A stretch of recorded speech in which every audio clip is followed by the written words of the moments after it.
Hello and welcome to Nemo's News.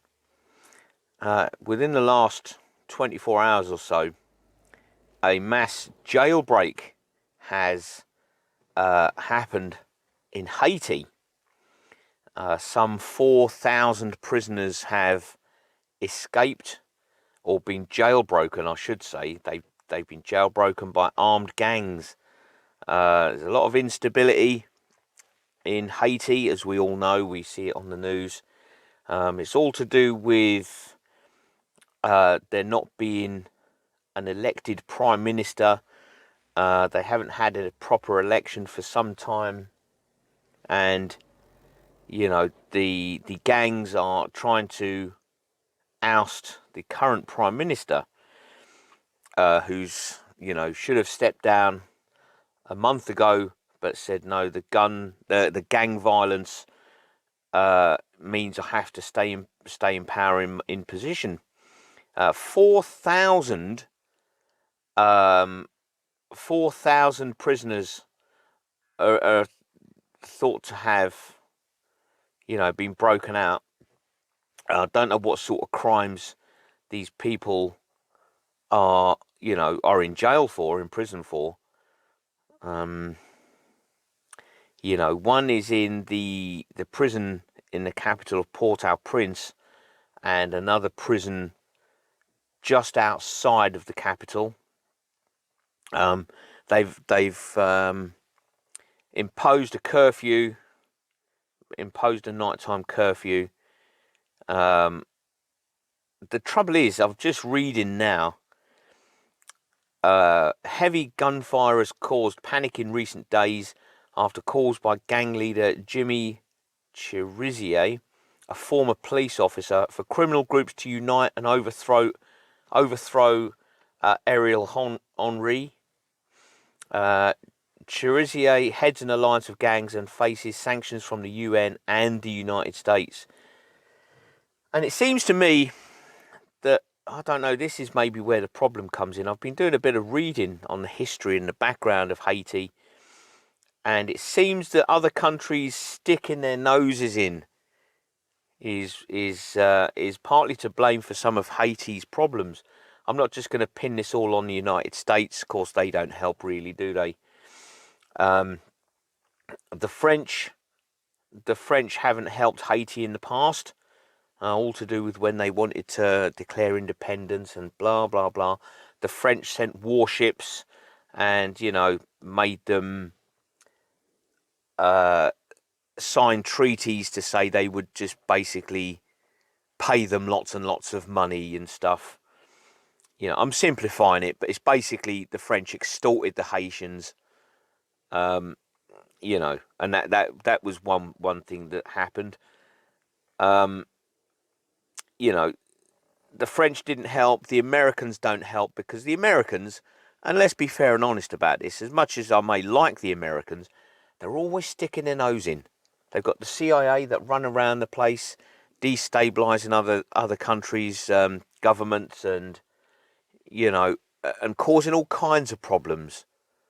And I'm not saying it's just the Americans that do this, but they are the worst. Let's be fair. If anything's going to happen, you think, well, where's the CIA in all of this? There's bound to be, and I've read articles this morning where the CIA have been blamed and accused of destabilising things and helping things along and fanning the flames, And it seems to me that these big countries, I mean, the UK isn't entirely innocent over its past either, sticking its nose into all kinds of countries, sticking its nose into other people's business where it's not been wanted. The French, the Portuguese went off exploring and conquering worlds and countries and things. The Spaniards did it. The French have done it. The United Kingdom's done it. The Americans. There's an island just off of Haiti that is disputed by the United States. And you think, why have the United States got to dispute that little island? Why is it so important? They've got enough land mass. This is the problem. It comes down to greed, as always. Why why have the United Kingdom got the Falkland Islands? Because we went there and we stuck a flag on it, and it's wrong. It's wrong. That is clearly, you know, land in a foreign territory that's nothing to do with us. But no, we went there and we put a flag on it, and now it's ours, and we're going to defend it. You know, the French go round the globe. Well, this is ours now. We've put a French flag on it.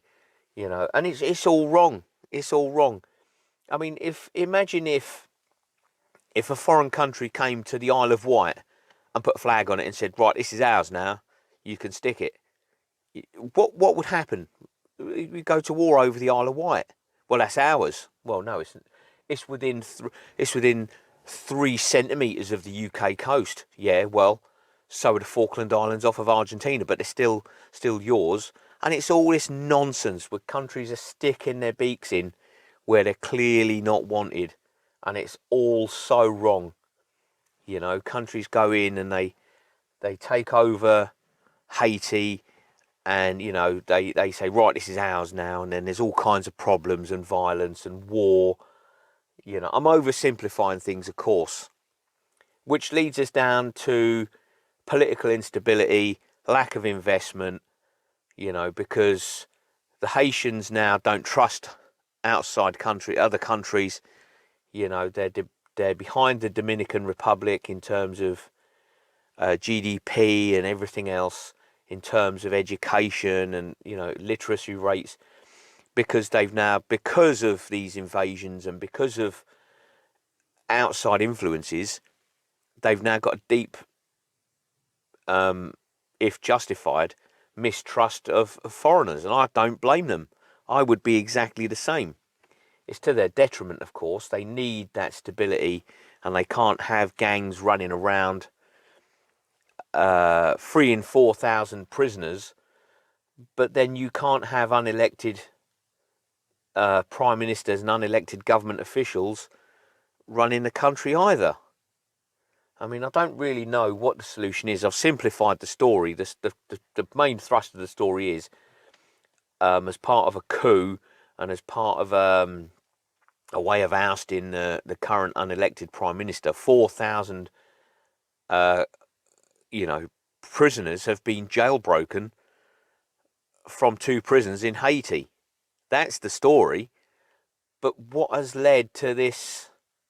What has led to this moment? What has led to greed, I suppose? It always comes back to greed and money and people wanting to stay in power for as long as they possibly can while looting their country. The people that want to be in charge are the people that shouldn't be in charge. There's a lot wrong in Haiti.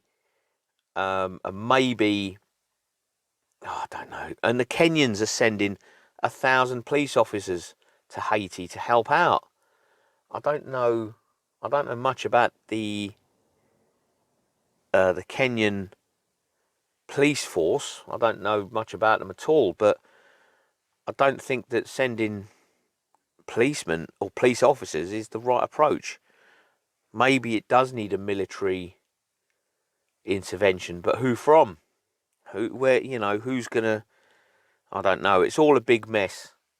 Right now, I would not want to be in Haiti or Port Au Prince, because it must be very, very scary for the law-abiding citizens and the law-abiding people that just want to raise their families, in peace and quiet, and they just want to try and get on. But there's all this political nonsense going on, and it's got to be absolutely terrifying to be in Haiti right now.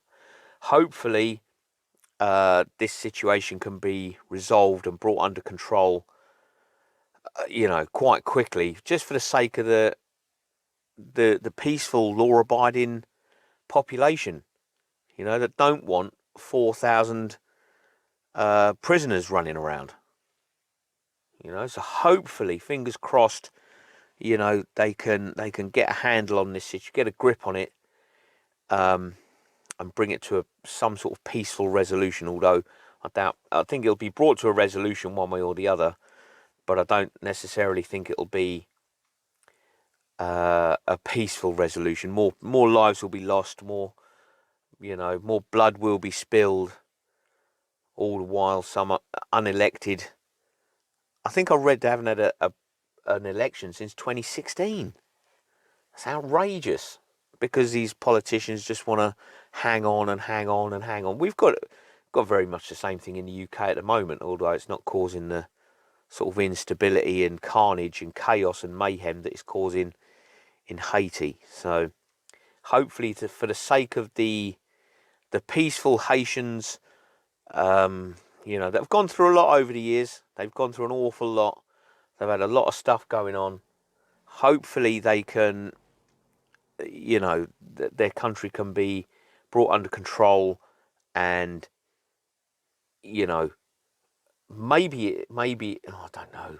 They need to have fair and straight and true, honest elections. That's what they need. I don't know I don't know. I don't know what the solution is. Fair, honest, straight elections would be good. That'd be a start, and then some political stability brought in.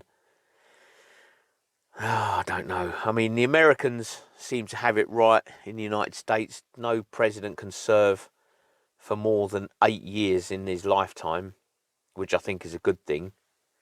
So no matter what happens, no matter how good a president might be, 8 years is the maximum throughout his whole life. I think that's a good thing.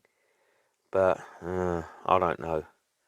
Hopefully, and I'll reiterate this, hopefully for the good, honest people of Haiti, their country and their capital can be brought under control, and peace can carry on and continue for them.